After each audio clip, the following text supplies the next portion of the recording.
자, 두 번째 교시 하겠습니다. 깍지 한번 끼실까요? 쭉 올리겠습니다. 자, 오른쪽 하겠습니다. 자, 왼쪽 하겠습니다. 예, 좋습니다.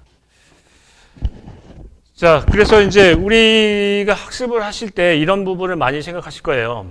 기술사를 시험을 보는 데 있어서 이제 공부량이 상당히 많아야 되겠다. 어떤 준비 기간이 이제 많이 길어야 되겠다라고 이제 생각을 착각하시는 경우가 많은데, 시험 문제 그 기술사 공부를 그렇게 공부를 하시면 한도 끝도 없죠. 문제는 계속 새로운 문제가 쏟아지고 어떤 시방도 개정이 되고 또 어떤 새로운 이슈가 터지고요. 여러 가지 문제가 계속 바뀐다라는 거예요. 그러니까 예전에 했던 문제를 그대로 풀 수가 없고 계속 문제가 바뀌고 어떤 시방선도 바뀌고 여러 가지 이제 아이템이 튀어나온다는 거예요. 예를 들자면 우리 건설 자동화나 이런 것들은 예전에 없었던 얘기죠.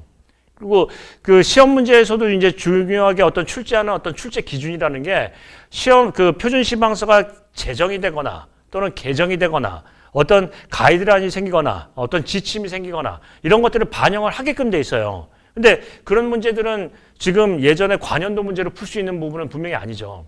그러면 학습을 계속 그런 거를 앞을 쫓아가면서 공부량을 엄청나게 늘린다. 그런 게 아니라 이번 시험에 무엇이 나올 건가 하는 것들을 이제 제가 집중을 해서 선택을 하면 그런 부분에 대해서 어떻게 풀 것인가를 정리를 하는 게 중요하겠죠. 그래서 우리가 얘기하는 부분이 뭐냐면 선택과 집중이라는 거예요. 즉 문제가 나올 것을 선택을 하고 거기에 대해서 어떻게 하면 합격할 수 있게끔 풀 수 있는 것인가. 이 부분에 집중한다는 거죠. 그래서 여러분께 이제 계속 드리고 싶은 얘기는 뭐냐면 아무리 힘들고 여러 가지 이제 제약이 있겠지만 여러분께서는 어떻게 한다? 적어도 학원에 나오셔서 쓰는 연습을 하셔야 돼요. 이제 제가 이제 제일 안타까운 부분은 뭐냐면 요즘에는 이제 학원에 대해서 문제를 그 출제를 할 때 예상 문제를 얘기를 드릴 때 거기에 대한 자료까지 드리니까 학원에 안 나오시거나 나오시더라도 보고 쓰시는 경우가 많아요. 그럴 것 같으면 제가 자료를 왜 드리나요? 그거를 이제 먼저 보시고 숙지를 하신 다음에 실제로 푸는 연습을 해보셔야 돼요. 내가 과연 제한 시간 내에 그것을 요약해서 쓸 수 있는 것인가? 이 부분이 굉장히 중요하겠죠.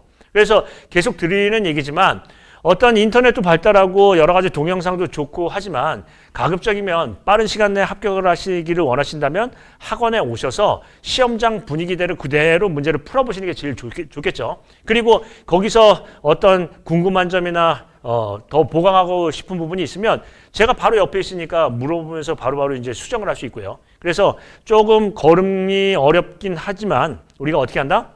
시험장에 그대로 분위기를 갖고 우리 학원에 오셔서 학습하시는 게 제일 좋은 방법 중에 하나라고 감히 말씀을 드리고 싶습니다. 자, 그러면 이제 계속 넘어가 볼까요? 자, 이제 그 다음 문제는 우리 요 선박시설 충돌 방지공이에요.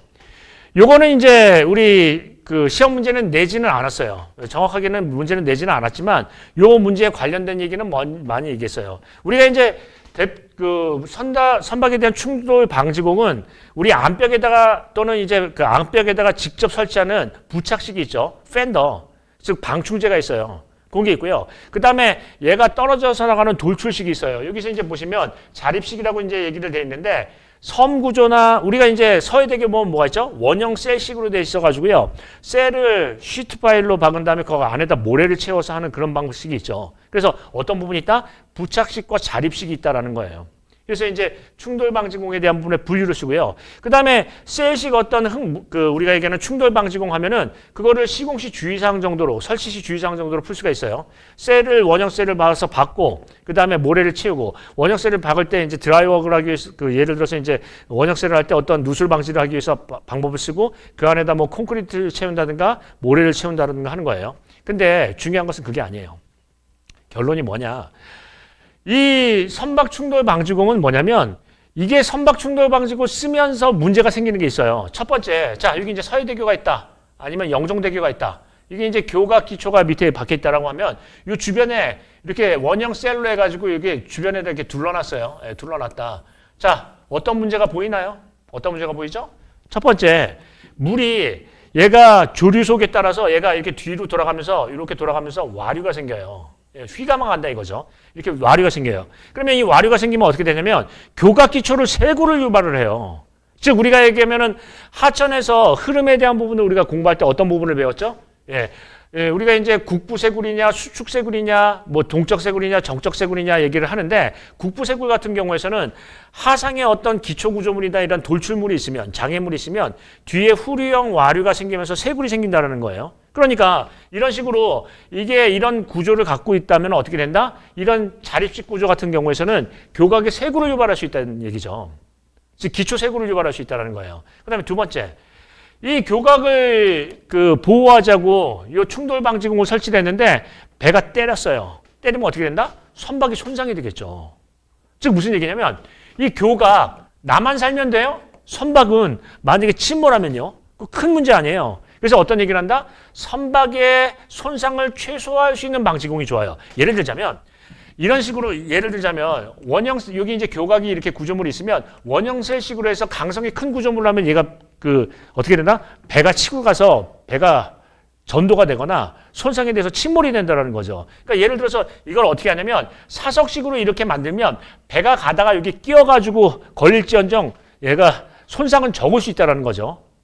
연성으로 산다는 거예요. 강성보다는. 그래서 여기서 중요한 건 뭐냐면 선박 충돌 방지공의 종류하고 설치 시 유의사항을 가장 기본적으로 쓸 수 있어요.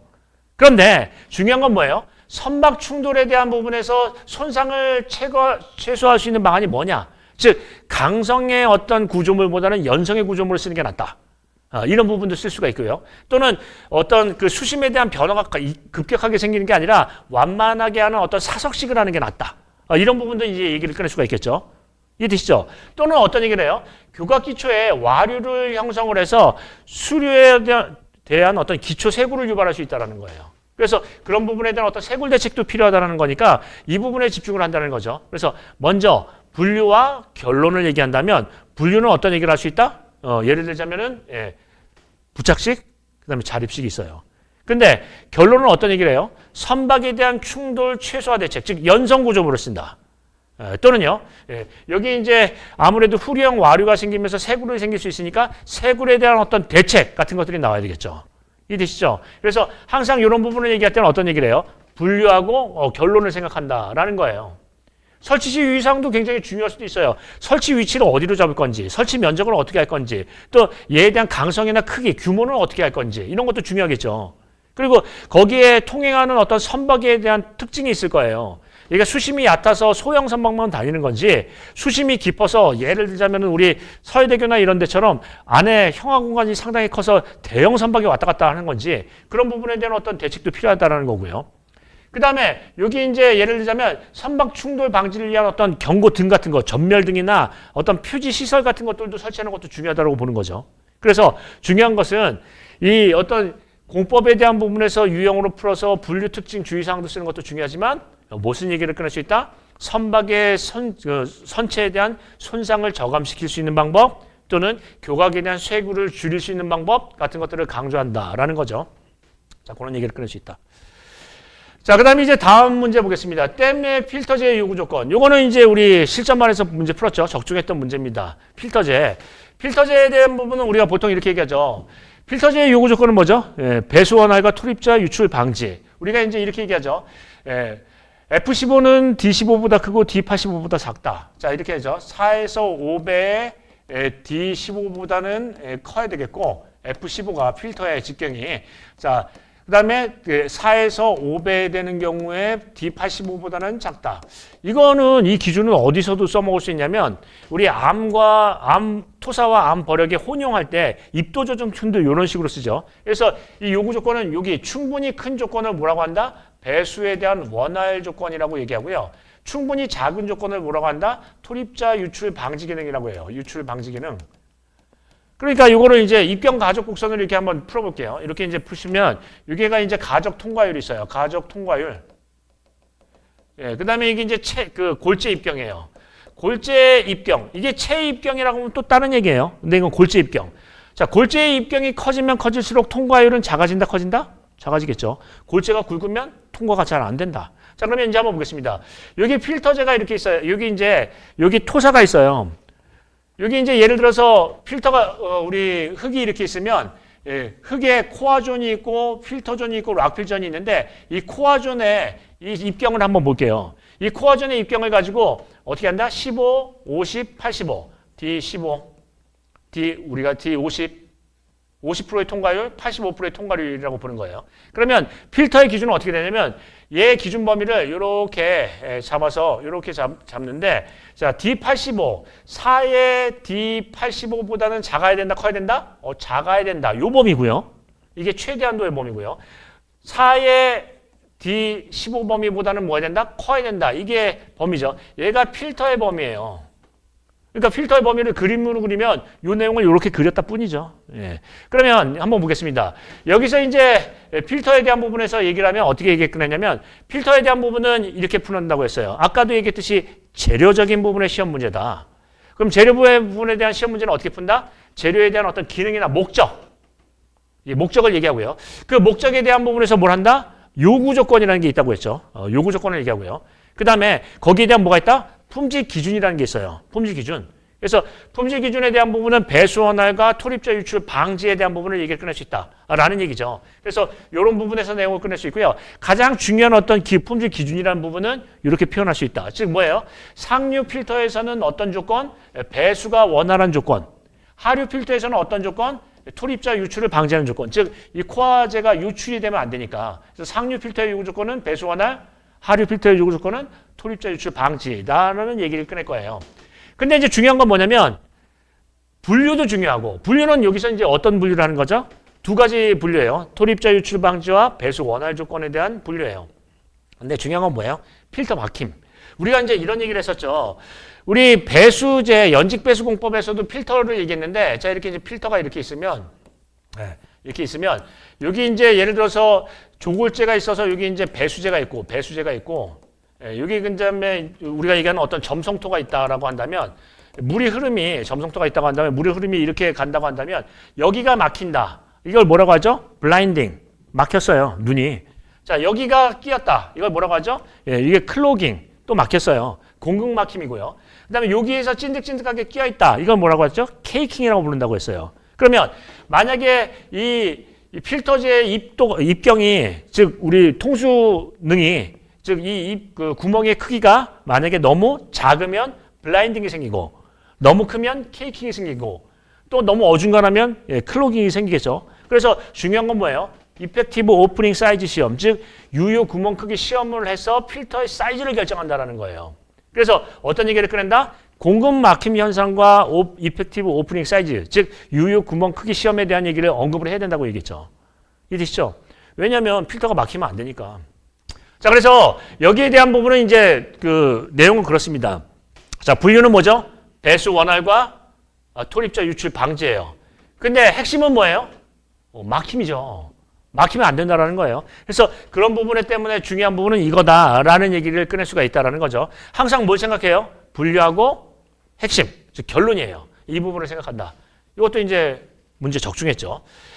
자, 그 다음에 이제 다음 보겠습니다. 요거는 이제 내용을 보시면 스마트 안전장비, 이거 우리 많이 풀었죠. 예를 들자면 스마트 안전모 또는 예를 들자면 이제 스마트 안전조끼. 넘어지면 여기 뒤에 그 우리가 얘기하는 버블 쿠션이 나온다는 거, 이런 것들. 또는 우리 스마트 안전대. 얘는 이제 안전대를 고소 작업할 때 안 하고 얼쩡거리면 뭐예요? 울리는 거죠. 그래서 채워야지 이 울리는 소리가 안 나는 그런 시스템이죠. 뭐 이런 것들. 그래서 스마트 안전장비에 대한 부분은 시험 문제 우리가 이렇게 풀었어요. 스마트 안전장비. 여기 우리 밖에 복도에도 붙어 있고요. 예. 자, 그러면 이렇게 했는데 여기 이제 뭐라고 되어 있냐면 분류 체계를 고려한 요게 얘기기 때문에 상당히 신경이 쓰여요. 요거는 우리 지침이 있어요. 즉 여기 보시면 스마트 안전 우리가 얘기하는 스마트 안전 장비에 대한 가이드라인이 있어요. 거기에는 7대 분류, 종전에는 5대 분류가 있었는데 이걸 7대 분류로 세분화하고 요거는 이제 내용을 바꿨는데 별 내용은 없어요. 무슨 내용이냐면 이 시스템이 어떻게 그 분류를 하냐면 종합관리 시스템, 통제관리 시스템이 있고 모니터링 시스템, 예를 들자면 뭐 CCTV, 여기 이제 뭐 있는 AI CCTV. 즉 예를 들어서 이런 거예요. 활발하게 움직여야 되는데 가만히 앉아있다, 누워있다. 그러면 이 움직임을 파악하고 이 사람이 심정지 상태가 아니냐, 어떤 다쳐서 누워있는 거 아니냐 할 수 있게끔 볼 수 있는 CCTV가 있다는 거죠. AI. 자, 이런 것도 있고요. 스마트 안전모는 어떻게 해요?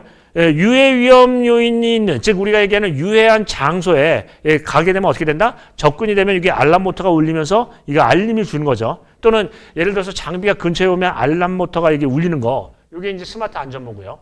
그 다음에 경보 알림 같은 경우는 어떻게 해요? 뭐 경광등 같은 거예요. 예, 기기가 이렇게 오면은 경광등이 울린다든가, 통로 주변에 장비가 접근하면 경광등이 울린다든가, 이런 것들을 하는 것들이 있고요. 뭐 개인 안전에 대한 부분은 아까 스마트 안전띠 이런 거요. 그래서 시험 문제에 만약에 분류 체계를 고려한 스마트 안전 장비하면 우리가 공부했던 안전 장비를 쓰면 돼요.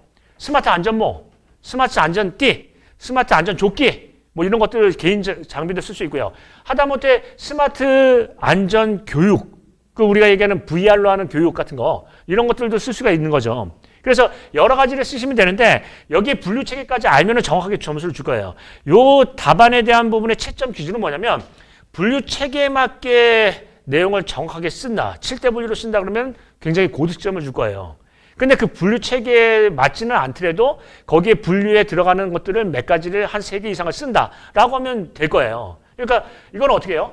스마트 안전 장비를 몇 개를 분류를 하시면 돼요. 분류를. 이해되시죠? 그 정도만 하면 된다. 그런데 여기 이제 예를 들자면은 AI, CCTV라든지 안전모라든지 이런 것들은 우리가 많이 얘기를 했었죠. 그래서 분류를 쓰고 그 다음에 거기에 대한 어떤 결론을 쓸 거예요. 자, 결론은 뭐예요? 자, 한번 보겠습니다.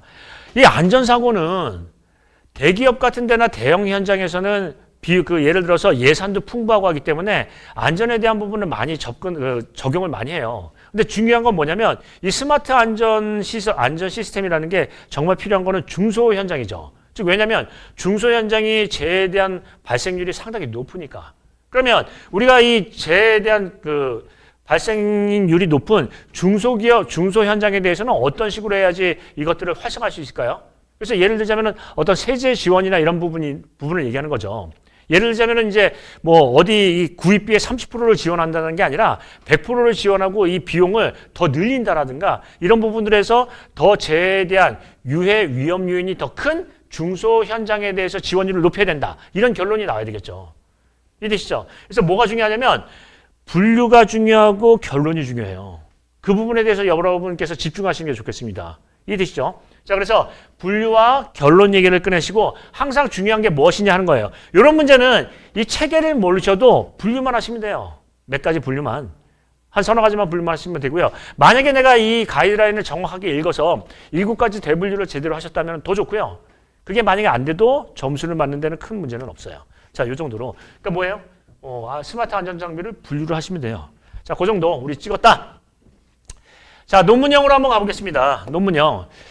자, 논문형은 이제 단답형하고 약간 틀린 부분이 뭐냐면 답안을 어떻게 쓸 거냐 하는 거예요. 제일 중요한 것은 우리 이제 1페이지가 있고, 그 다음에 2페이지가 있고, 그 다음에 3페이지가 있어요. 3페이지가 있다.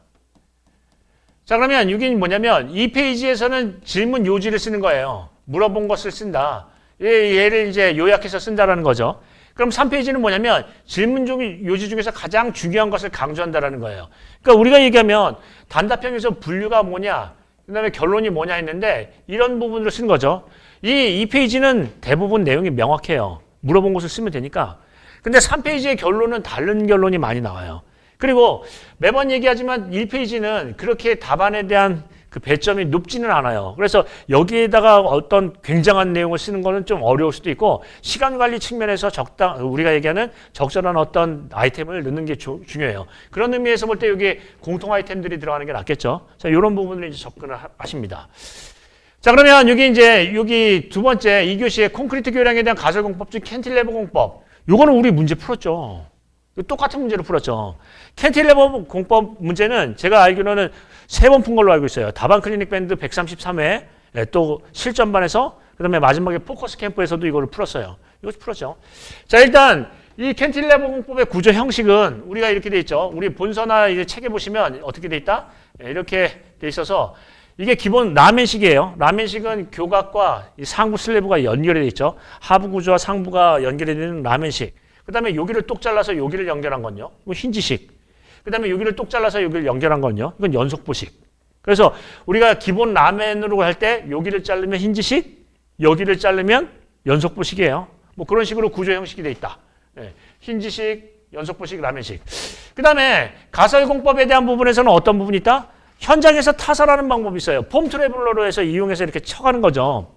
방법이 있고요. 프리캐스트로 해서 인양하는 방식이 있어요. 그러니까 가설공법은 두 가지가 있어요. 뭘로 본다? 현장 타설의 폼 트러블러를 이용하는 방식, 프리캐스트를 어떤 크레인으로 인양하는 방식, 이런 두 가지 방법을 쓰죠. 보통 이제 해양에서는 타설이나 이런 조건이 악조건이 많기 때문에 폼 트래블러 같은 특수 부분보다는 프리캐스트 방식을 많이 쓰는 게 맞고요. 자, 그다음에 이제 중요한 것은 여기 아무래도 공법 유형이니까 시공시 유의사항이 있는데 가장 중요한 건 뭐예요? 캠버 관리가 안 된다라는 거예요. 계속 세그먼트를 붙이니까 캠버 관리가 안 된다. 그래서 캠버 관리에 대한 부분에서 캠버 관리와 프리캠버 이런 얘기를 꺼낼 수도 있고. 그 다음에 두 번째, 얘가 어떤 부분이에요? 불균형 모멘트가 생긴다는 거예요. 그런데 강의할 때도 얘기를 했었습니다. 어느 때가 가장 위험한 시기냐? 자, 우리 이제 한번 보시겠습니다. 여기 이제 주두부가 이렇게 이제 교각이 있고 여기다가 슬래브를 이렇게 연결을 해가지고 간다. 그러면 모멘트가 이제 이렇게 부모멘트가 작용하죠. 부모멘트가 이렇게 작용한다라는 거예요. 그런데 얘가 이제 처지면 이렇게 된다라는 거예요. 처지면 이렇게 된다. 처진과 모멘트도예요. 그런데 얘가 이제 부정전 구조로 폐합이 되면 서로 옆에서 어떻게 지지를 하면서 어떻게 된다? 모멘트의 재분배가 일어나서 모멘트가 좀 작아져요. 이렇게. 작아지면서 여기에 부모멘트, 여기에 정모멘트, 부모멘트가 생겨요. 자, 그리고 처지면 어떻게 되냐면 이런 식으로 이제 폐합이 될 거예요. 처짐이. 이렇게 된다. 그러면 얘가 이제 밑에가 이제 부정전 구조고 얘가 정전 구조인데 정전 구조는 얘가 지점 계속수가 작기 때문에 흔들리고 진동이나 처짐에 취약해요. 근데 이 부정전 구조가 돼서 키 세그먼트를 연결하면은 어떻게 된다? 구조물이 서로 지탱이 되면서 안정한 구조로 된다는 거죠. 지지점이 많아지면서. 그런데 내부 응력은 커지겠죠? 뭐 그런 얘기. 그런데 이제 중요한 건 뭐냐면 이 내용으로 볼 때는 가장 위험할 때는 뭐냐면 이 키 세그먼트 연결 직전에 부모멘트가 가장 크다라는 거예요. 즉 가장 처짐도 심하고 가장 모멘트도 크고 그러니까 가장 위험한 시기는 언제예요? 즉 키 세그먼트 연결 직전이죠. 그래서 우리가 어떻게 푼다고 얘기했어요? 이 얘기는 프리캔틸레버 방식에 대한 어떤 시공 방법의 종류라든지 가설공법의 종류 내용은 인지를 하시고 쓰시되 어떤 부분을 강조한다? 키 세그먼트의 공학적 의의와 연결 직전의 불균형 모멘트 관리 이런 얘기를 꺼내야 된다고 했죠. 각각 대제목으로. 왜냐하면 그때가 가장 위험하다. 그래서 맨날 강의할 때 이런 얘기 하지 않았나요? 키 세그먼트 연결하면 소고기 먹는다고요. 왜냐하면 굉장히 위험한 작업은 끝났으니까. 뭐 이런 얘기도 했었죠. 그래서 이런 부분에서 항상 어떤 얘기를 하냐면 분류하고 중요한 걸 강조한다. 이 부분이 굉장히 중요해요. 이해되시나요? 자, 그래서 이런 부분에 대한 어떤 중요성에 대한 부분을 강조하시고 항상 얘기를 할 때는 중요한 부분의 중점 관리 대상, 시기 이런 것들을 생각을 한번 해보십니다. 자, 그다음에 이제 두 번째 문제. 요거는 이제 문제를 우리가 적중을 했고요. 요 문제도 적중을 했죠. 자, 여기 이제 도로 안보력에 대한 쌓기 기준이나 이런 그 쌓기 기준에 대한 부분은 얘기를 했어요. 근데 살짝 걸리는 게 뭐냐면 여기 부지조성공사에서 비단지 구간의 쌓기 재료 기준이에요. 이거 실은 읽어보면은 15줄 정도뿐이 안 돼요. 이 5줄뿐이 안 되는데 뭐냐면 최대 치수를 300mm 이하로 한다. 간극을 아무래도 안보력이 크니까 미대지마니까 압축 치마가 생기니까 간극을 잘 채워야 된다. 뭐 이런 기준을 하고 있어요. 그리고 이걸 할 때는 아무래도 압축 치마에 대한 부분이나 이런 다짐을 안 하다 보니까 시험 시공을 한 다음에 한다. 이런 얘기를 하고 있어요. 별 내용은 없어요. 근데 이런 식으로 이런 부분에 대한 특정 문제를 내면은 굉장히 위험하죠. 그리고 이거는 표준시방서 개정 내용인데 2023년에 개정이 된 거예요. 근데 이렇게 따지면 모든 개정을 다 봐야 돼요. 그렇다. 근데 이제 한번 생각해 보겠습니다. 무다짐공사, 우리가 이제 안보력과 토사의 병용성토를 할 때 어떤 문제가 가장 크죠? 압축 치마 문제가 가장 커요. 그래가지고 그런 부분 때문에 병용성토를 할 때 뭘 한다? 입도조정층을 깔죠. 그러니까 그런 부분에 대한 내용을 감안해서 생각을 하신다면 아무래도 무다짐을 하는 이런 안보력에 대한 부분에서는 압축 치마의 문제와 아무래도 시험 성토를 해봐야 된다는 그런 문제를 얘기를 꺼낼 수 있어요. 그래서 압축 치마에 대한 얘기만 하나 끌고 가셔도 충분히 붙을 수가 있어요. 이해되시죠? 자, 그런 얘기를 꺼낸다. 요게 조금 문제가 있죠. 요거 하나 빼고는 우리가 이제 이거는 공부를 했다. 자, 그럼 한번 보겠습니다. 이 안보력에 대한 기준은 우리가 몇 가지를 중점 사항이 있어요. 즉 뭐가 있다? 재료 기준이 있고 그 다음에 시공 기준이 있다고 했어요. 기준. 재료 기준은 어떻게 하죠? 예를 들어서 얘에 대해서 맨 처음에 우리가 이제 기준은 어떻게 하느냐? 그 다음에 이 기준을 가지고 어떤 재료를 선정해서 높이는 얼마나 쌀 거냐? 이런 것들을 얘기를 하고요. 시공 기준은 뭐가 있다? 기판관이에요. 기준과 판정과 관리는 어떻게 하느냐? 다짐 관리.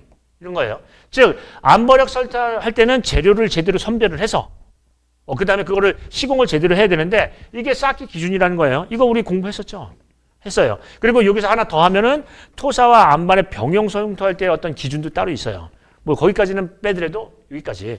자, 그러면 암버력에 대한 재료 기준은 우리 어떻게 하죠? 얘 재료 기준은 얘를 어디에다가 설치를 하느냐는 거예요. 뭐예요? 노체 완성면에 60cm 이하에 설치한다. 그죠? 재료의 사이즈는 얼마로 해요? 60cm 이하로 하는데 얘는 이제 그렇게 하는데 60cm로 하는데 예를 들자면 이제 그 60cm에 대해서 이제 그 상황에 맞게 하는 거고요. 자, 재료의 사이즈는 얼마로 해요? 90cm 이하, 60cm 이하로 한다. 즉 입경의 크기가 60cm 이하로 하는데 만약에 물을 수침이 돼서 연화가 되거나 부셔질 위험성이 있는 파쇄성 암반의 경우에서는 30cm 이하로 한다. 뭐 이런 거. 높이는 쌓기 높이는 1층 다지문 높이를 얼마로 한다? 60cm 이하로 하는데 우리 건설사업 관리 기술인이 승인할 경우에서는 90cm까지도 가능해요. 그래서 우리 60, 60, 60, 60 이렇게 외웠죠. 666 이렇게 외웠죠. 자, 재료 기준으로 해서 이렇게 재료를 구두겠어요. 그럼 어떻게 한다? 시공을 하는데 얘는 다짐으로 가는 거죠. 자, 기준은 어떻게 한다? 얘는 공법, 우리가 얘기하는 공법 기준하고 규정하고 품질 규정이 있는데 자, 공법 규정은 우리 다짐 횟수 속도 이런 게 있죠. 어떻게 한다? 18사. 10톤의 롤러로 8회 다지면서 4km/h 18사 하는 거고요. 얘는 품질 기준은 뭐예요? DI 값이 70% 이상이다. 뭐 이런 거. 판정은 어떻게 하죠? 보통 이제 판정은 프루프 롤링 시험이나 아니면은 이제 평판지하 시험, 평판지하 이런 걸 한다. 물론 밀도 시험도 있지만 관리는 어떻게 해요? 뭐 대형 진동 롤러로 성능을 입증한 대형 진동 롤러로 다진다. 뭐 이런 거요. 그래서 여기 이제 내용은 이 암버력에 대한 시험 문제를 분명히 나온다고 했어요. 그래서 우리는 암버력에 대한 문제를 2번 풀었어요. 실전반에서는 어떤 문제를 풀었냐면 암버력에 대한 부분에 재료 기준과 쌓기 기준에서 아예 재료 기준과 시공 기준에서 아예 시험 문제를 그렇게 냈었고요. 그 다음에 포커스 캠프에서는 어떻게 시험 문제를 냈죠? 암과 토사의 병용 성토 시의 시공 관리 방안에 대해서 쓰라고 얘기를 했었죠. 그런 얘기. 요 얘기 쓰시면 돼요. 그죠? 요 얘기 쓰시고 압축 치마 무다짐 구간에서 얘기를 꺼내시면 충분히 붙을 수도 있어요. 그런 부분에 전혀 문제가 없다. 자, 요 정도로 보시고요. 요거는 약간 좀 문제가 걸리는데 요런 부분은 실은 이제 예전에 뭐 이런 얘기도 나왔었죠. 킬러 문항이요. 이런 것들은 이제 어떤 저희가 보이고 이 부분을 모르면 점수를 안 주겠다 하는 부분이 있는데 이게 그럼 그렇게 우리가 시공하는 데 있어서 중요한 부분이냐 그거는 조금 또 생각해 볼 일이죠. 그래서 이런 부분은 조금 문제가 있다라고 개인적인 생각을 할 수 있는데 암버력에 대한 기본적인 어떤 시공 관리나 재료 관리나 어떤 시공 관리에 대한 부분에 문제를 쓰시면 푸는 데는 전혀 문제가 없다라는 부분을 먼저 얘기를 드릴 수가 있겠습니다. 자, 그 정도 보고요. 다음 갈까요? 자, 다음은 이제 우리 수중불분리성 혼화제에 대한 특징과 콘크리트 시공시 주의사항. 요거는 이제 실전 문제에서 풀었죠. 수중불분리성 혼화제로도 풀고 수중불분리성 콘크리트 시공관리도 풀고 2번 풀었어요. 그래서 그런 부분을 얘기를 할 수 있겠죠. 자, 일단은 제일 기본적인 분류는 재료 배합 시공이에요. 그리고 수중불분리성 콘크리트를 쓴 콘크리트의 품질 특성이에요. 기본적으로 이런 얘기는 많이 하죠. 우리가 특수 콘크리트를 얘기하면 특수 콘크리트에서는 어떤 장단점이나 문제점을 얘기를 하고 이 문제점에 대한 관리 방안이 무엇이냐 하는 것을 재료 배합 시공으로 쓴다는 거예요. 이 장단점이나 문제점은 뭐냐면 굳지 않은 콘크리트의 어떤 특성이나 굳은 콘크리트의 특성을 얘기하는 거예요. 그러니까 아까 얘기했듯이 순환골재를 사용하는 콘크리트는 어떤 특성이 있죠? 흡수율이 크다, 풍화가 됐다, 그러니까 강도가 적다, 재료 분리 위험성이 있다. 이런 것들요.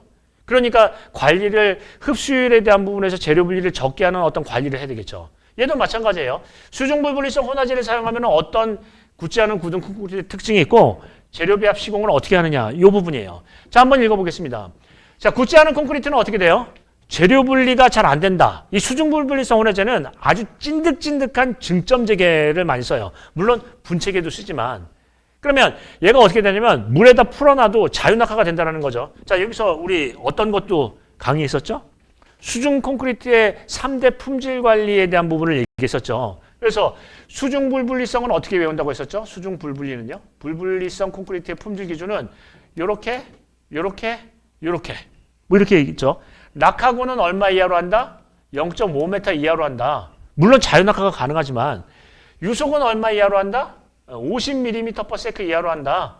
예, 유속이 너무 빨리 되면은 풀어지니까. 그 다음에요. 수평 유동거리가 때렸을 때 얘를 했을 때 물에다가 타설했을 때 멀리 풀어지면 안 된다는 얘기죠. 5m 이하로 돼야 된다. 이게 이제 얘에 대한 품질 기준이죠. 그래서 3대 품질 기준 얘기했죠. 일반 수중은 어떻게 하나요? 요렇게, 요렇게, 요렇게. 즉 여기 펌프의 안지름이 굵은 골재 최대 실수의 8배 이상이어야 한다.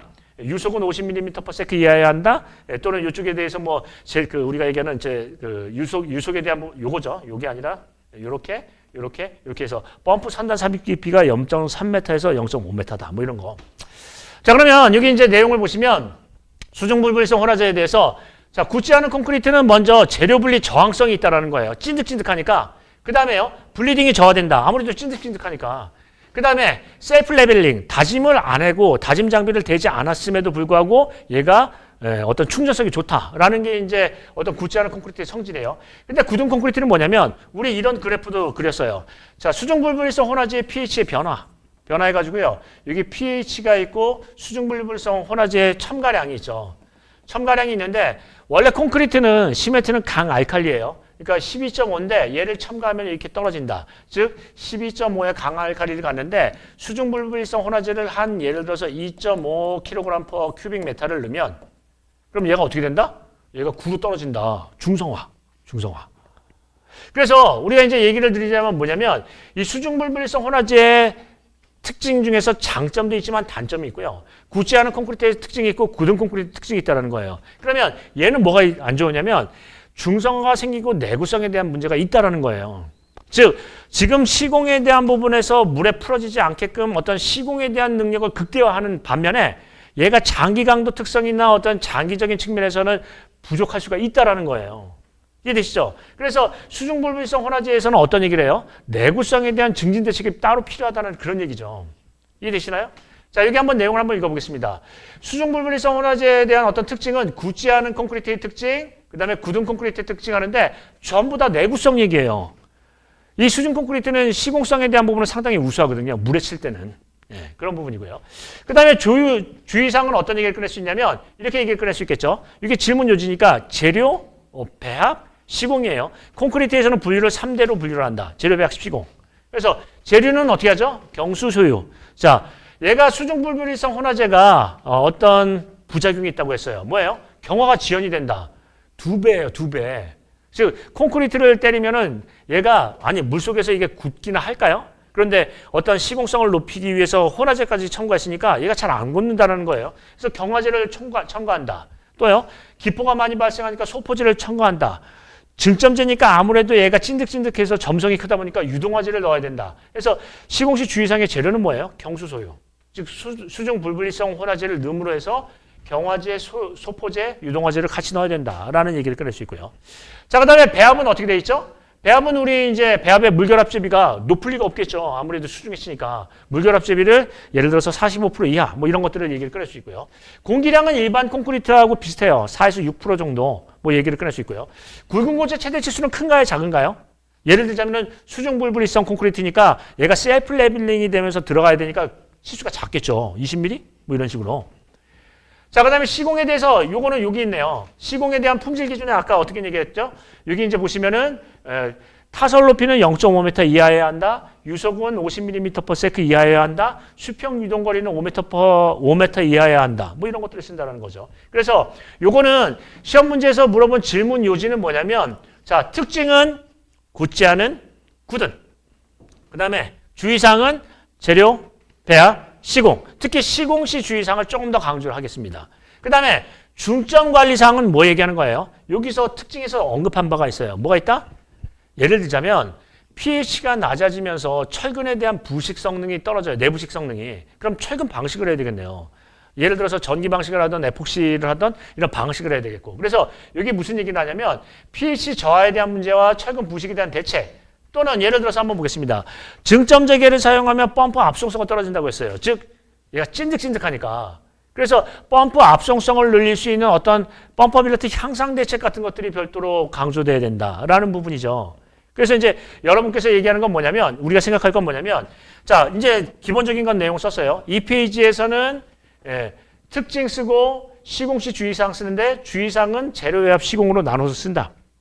그다음에 3페이지에서는 이 중에서 특히 유의할 사항을 특징에서 빼거나 주의사항에서 빼서 쓴다. 즉 어떤 펌퍼빌리티 얘기나 내구성에 대한 얘기를 꺼낸다. 그럼 1페이지는 무슨 얘기를 꺼낼 수 있나요? 만만하게 뭐죠? 우리 콘크리트에서 일반 사항이 뭐가 있나요? 예, 요구 조건, 고려 사항 뭐 이런 것들 아닌가요? 아니면 종류, 특징 이런 것들. 그래서 이런 것들에 대한 내용을 쓸 수가 있다는 건데 이런 식으로 구성을 하면 충분히 될 수 있겠습니다. 자, 계속 얘기를 드리지만 말로 하는 것은 쉬워요. 말로 하는 것은 비교적 쉽다. 근데 중요한 것은 뭐냐면 어떻게 하는 거예요? 분류한다라는 거예요. 그래서 분류를 하고 그중에서 중요한 것에 어떤 강조를 한다는 거죠. 그래서 항상 얘기하는 건 뭐죠? 분류를 얘기를 하고 그 다음에 여기 중요한 것에 결론을 낸다. 이 부분을 집중을 하시면 되겠습니다. 결론. 자, 이 부분에 집중을 하시고요. 다음 문제 볼까요? 자, 다음 문제는 이제 건설 폐기물의 종류. 이것도 문제를 풀었죠. 이것도 되게 많이 풀었어요. 근데 이제 이것도 결론부터 한번 얘기해 보겠습니다. 아까 순환골재 콘크리트랑 똑같아요. 뭐예요? 폐기물 재활용 업체에서 저거를 선별해봤자 쓰는 데가 없다라는 거예요. 문제는 수요가 없다라는 거죠. 저걸 엄격하게 어떤 폐기물 재활용 설비 업체에서 그걸 만들었어요. 우리가 순환 골재를 만든다든가 순환 목재를 만든다든가 순환 어떤 골재, 순환 토사를 만든다든가 우리가 얘기하는 어떤 아스콘을 재생산한다든가 여러 가지를 만들었어요. 그래서 아주 품질 조건에 맞는 그런 최신식 설비를 갖췄는데 이게 아니 신재를 납품하는 것보다 더 돈이 들어가는 거예요. 그런데 팔리지조차도 않는다. 그래서 문제는 뭐냐면 이런 부분에 대해서 활성화 방안이 뭐냐가 핵심이에요. 항상 이런 부분은 뭐냐면 이런 것에 대해서 엄격한 기준이나 이런 것들을 해서 그걸 하면은 그게 하는 사람이 없고 찾는 사람이 없다라는 거죠. 그러니까 활용이 안 된다라는 거예요. 그래서 이런 시험 문제는 핵심은 뭐냐면 활성화 방안이 제일 중요해요. 이런 거 좋은 거를 알고 있는데 이걸 어떻게 하면 활성화하느냐. 기본 취지는 좋죠. 이게 폐재료가 상당히 많이 나오니까 자원에 대한 재활용 문제나 어떤 저탄소 녹색 성장 또는 지속 가능성, 친환경 좋습니다. 이런 목적 때문에 쓰는데 중요한 건 뭐예요? 쓰지를 않는다라는 게 핵심이죠.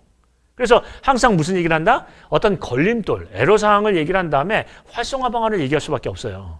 자, 그럼 이제 한번 문제를 한번 보겠습니다.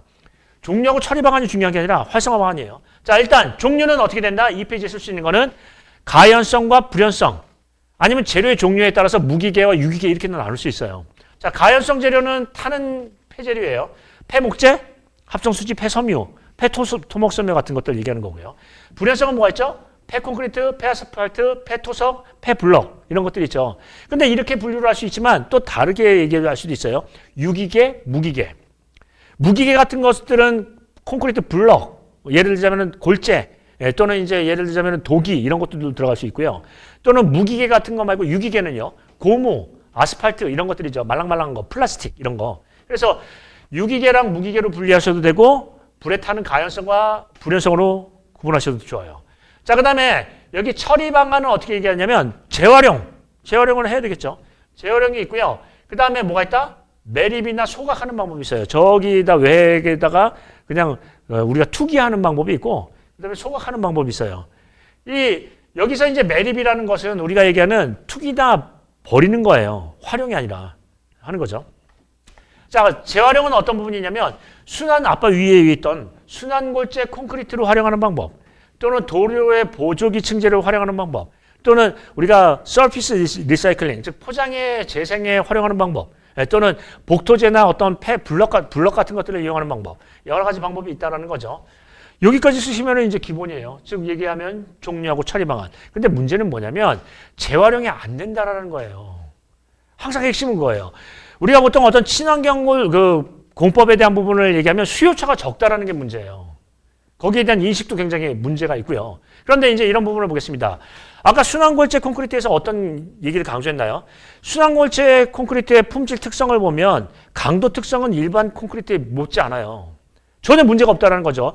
물론 흡수율이 크고 골재에 대한 풍화도가 크니까 강도가 떨어지겠지만 그런 못된 골재를 쓰지 않아요. 예를 들자면 아까 품질 기준이 뭐라고 했어요? 흡수율이 3% 미만은 안 쓴다. 마모율이 40% 이하는 안 쓴다. 이런 품질 기준이 있다고 했죠. 아까 어떤 얘기를 했었죠? 편밀수, 마피아에서 어떤 품질 기준 같은 것들을 신재의 기준을 얘기를 했는데 그 기준하고 똑같다라고 얘기했잖아요. 그 얘기는 무슨 얘기냐면 강도나 어떤 구조적인 특성은 신품하고 크게 차이가 없다라는 거예요. 근데 말 그대로 내가 어떤 건물주라고 한다면 내 집을 콘크리트를 순환골재를 사용한 콘크리트를 쓴다면 좀 꺼려지겠죠. 근데 거기서 세제 혜택을 줘서 깎아준다. 그리고 이 콘크리트가 일반 콘크리트하고 강도를 비교해봤더니 차이가 없더라. 근데 가격은 싸다. 그럼 나 쓰겠죠. 그래서 이런 부분에 순환골재 또는 어떤 이런 예를 들면 폐기물의 재활용을 한다면 그 폐기물 재활용에 대한 부분을 쓸 때 돈이 된다거나 아니면 거기 세제 혜택이 있다거나 또는 기능상의 문제가 없다는 것을 수요처가 알아야 돼요. 그런 것들이 홍보가 돼야 되고요. 거기에 대한 부분의 기준도 엄격하다는 걸 알 수 있어야 되는 거죠. 그래서 중요한 건 뭐냐면 이런 건설 폐기물에 대한 재활용이나 순환골재나 순환골재 사용한 콘크리트나 이런 문제가 나오면 중요한 건 뭐예요? 활성화 방안이에요. 실태는 안 쓴다라는 거예요. 그리고 이런 것들도 문제가 나왔었죠. 순환골재를 사용한 콘크리트에 대한 부분의 어떤 사용 실적에 대한 부분이 건기원에서 나왔어요. 예를 들자면은 건축물을 순환골재를 사용해서 전부 전층을 다 진 거예요. 근데 어떤 구조적인 성능이나 이런 거는 전혀 문제가 없다. 근데 혜택이 있고 뭐 이렇다. 그럼 쓴다라는 거죠. 그래서 그런 부분에 대한 얘기가 있고요. 일부 예를 들자면 이런 것들은 있어요. 일부 순환골재를 사용한 콘크리트에 대한 어떤 하자 같은 것들이 기사가 타는 게 있는데 그거는 품질 기준을 못 맞춘 거예요. 아주 엉망한 거를 쓴 거 그런 거가 나오는 건데 마치 그게 순환골재 콘크리트를 쓰면 하자가 다 생기는 양 이렇게 생각하면 안 되죠. 왜냐하면 순환골재 콘크리트나 순환골재나 이런 폐기물을 재활용하는 것은 엄격한 품질 기준을 가지고 선별을 하는 거니까. 이해되시죠? 그런 부분에 대한 내용이 나와야 된다. 그러면 여기서 제일 중요한 건 뭐예요? 여기 이제 이렇게 써놨죠. 재활용 활성화 방안 돈이 안 된다. 그래서 뭐 세제 혜택이나 또 1차 선별을 제대로 해야 된다. 먼저 처음부터 건설 폐기물을 할 때 예를 들자면 우리가 가정에서 나오는 어떤 폐기물에 대한 재활용을 하듯이 그런 것들을 해서 유리 따로 이렇게 모으듯이 그 콘크리트 예를 들자면 현장에서 배출원에서부터 1차 선별을 제대로 하면 그게 활용률이 높아질 거예요. 근데 문제는 뭐냐면 영세업체가 1차 선별이 안 된 것을 수집을 해서 가져가면 전부 다 폐기하고 나머지 일부만 쓴다는 거죠. 그래서 어떤 활용률을 최대화할 수 있는 구체적인 방안을 제시하는 게 좋다라는 부분이에요. 자, 그 정도 얘기하고요. 다음 가겠습니다. 비탈면에 대한 붕괴 원인과 방지 대책. 요거는 문제 풀었죠. 제가 뭐라고 얘기했죠? 5월은 물이라고 얘기했어요. 물. 비탈면 붕괴는 반드시 나온다. 저번에는 이렇게 얘기했죠. 제가 뭐라고 얘기했냐면 저번에 토성류에 대한 부분에서 토성류 대책시설에 대한 부분에 문제가 나왔어요. 그래서 이렇게 전반적인 게 나오면 뭐냐면 요거 하면은 사방댐 나오거나 비탈면 붕괴 나올 수 있다. 이렇게 얘기를 했어요. 실제로 시험 문제 사방댐에 대한 부분하고 비탈면 붕괴가 나왔잖아요. 그리고 우리가 그 문제를 풀었죠. 그래서 이런 부분에 대한 거는 어떻게 하냐면 안목이 중요하죠. 문제를 보고 문제를 유추한다. 즉 무슨 얘기냐면 그 문제를 그냥 아무런 근거 없이 유추할 수는 없는 거예요. 지금까지 문제 나온 패턴이나 아니면 지금까지 어떤 문제가 나왔을 때 어떤 이슈가 주변에 있었던가 하는 부분을 보고 문제를 내는 거죠. 이것도 적중한 문제죠. 자, 일단은 비탈면 붕괴에 대한 원인과 방지 대책. 그러면 이거 이제 내용을 한번 보시면 이거 안 나오면 이상하다고 얘기했죠. 자, 이제 한번 보겠습니다. 붕괴 원인은 자연적 요인이죠. 자연적에서는 어떤 외적인 요인이 많은데 비가 많이 내렸다. 또는 풍화가 생겼다. 지진이 생겼다 하면 무너지는 거죠. 그래서 기본적인 것은 이런 부분을 얘기할 때는 반드시 뭘 얘기한다? 가장 중요한 원인을 얘기해야 돼요. 즉 무슨 얘기예요? 물이 가장 큰 원인이라고 했죠.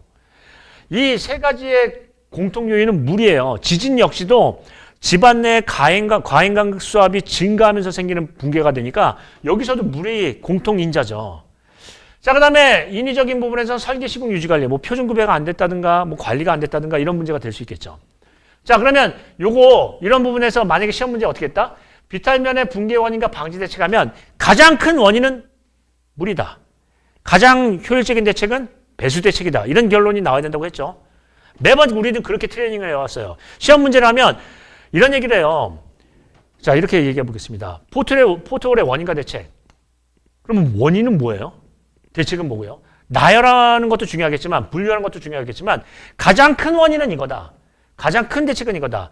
이런 얘기를 해보죠. 자, 포트홀이 생기는 그 취약 개소를 보자. 그 개소가 어디냐면 예를 들자면 어떤 접속부다. 예를 들자면 교량에서는 시종점부에서 포트홀이 많이 생기고 아니면은 정류장부에서 차류 나중에 가장 많이 빈번하게 작용하는 데서 생기고 아니면은 채수부에서 많이 생긴다. 그런 부분에서 어떤 중점 관리 대책이 들어가야 된다. 이런 식으로 논리를 핀다고 했죠. 그래서 중요한 건 뭐예요?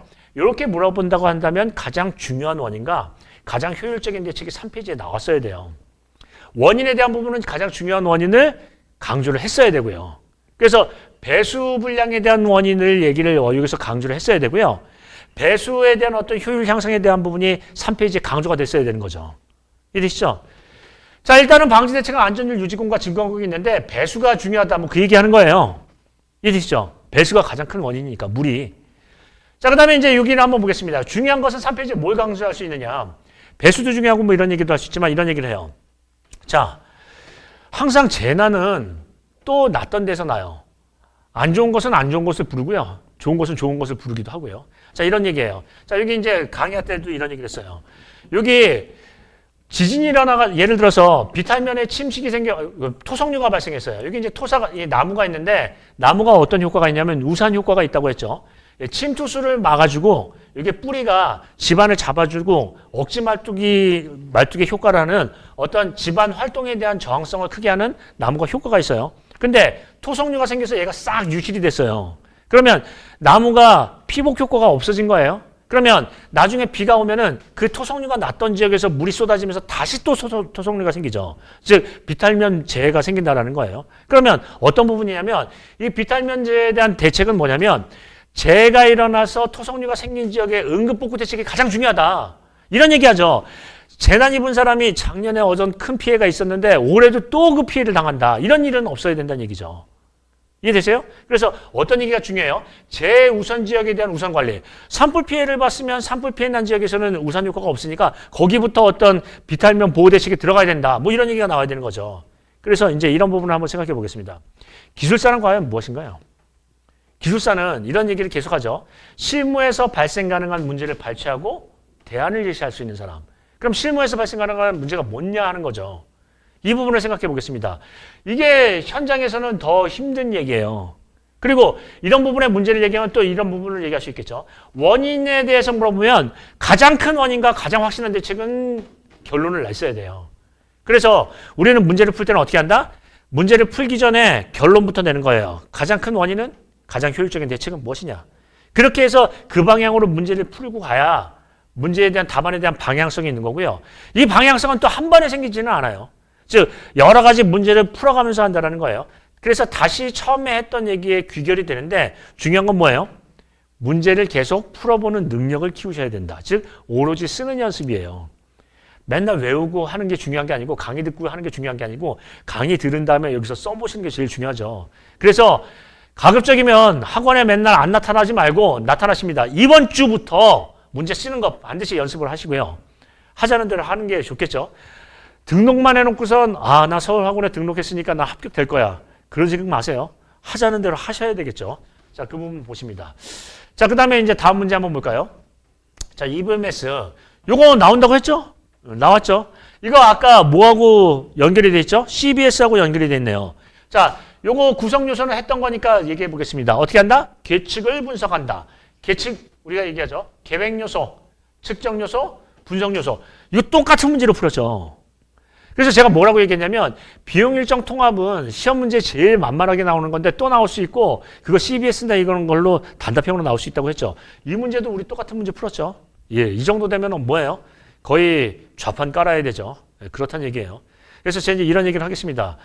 문제 찍는 거에 대해서는 두려워하지 마세요. 어떤 문제가 나올지는 걱정하지 마세요. 학원에서 하자는 대로 하시면 돼요. 거기에는 다 분석에 대한 근거가 있으니까. 여러분께서는 뭐에 집중하시는 거예요? 제 강의를 듣고 쓰는 연습을 하고 내 답안이 얼마나 제대로 요약이 되고 정리가 되는지 거기에만 집중을 하십니다. 오로지 쓰는 연습.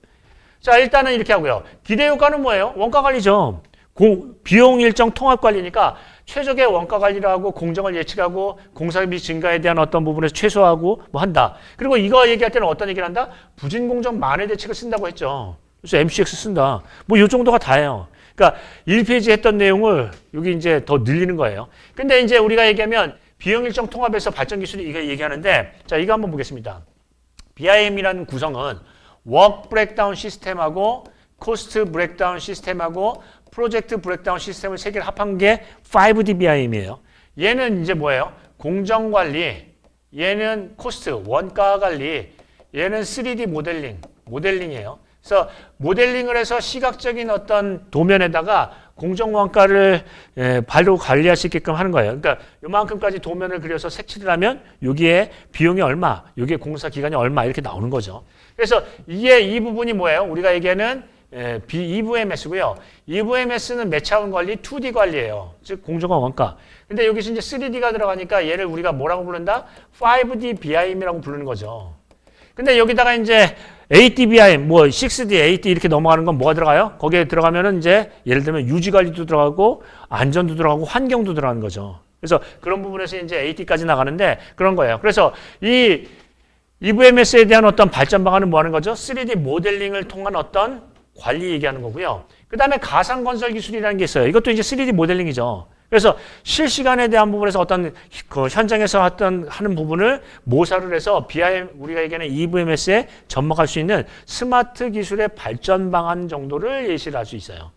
이해되시죠? 그런 정도다라는 얘기예요. 자, 이 정도로 해서 이제 얘기를 끝내고 3교시부터는 또 쉬었다가 10분 쉬었다가 연결해서 하겠습니다. 쉬었다 하겠습니다.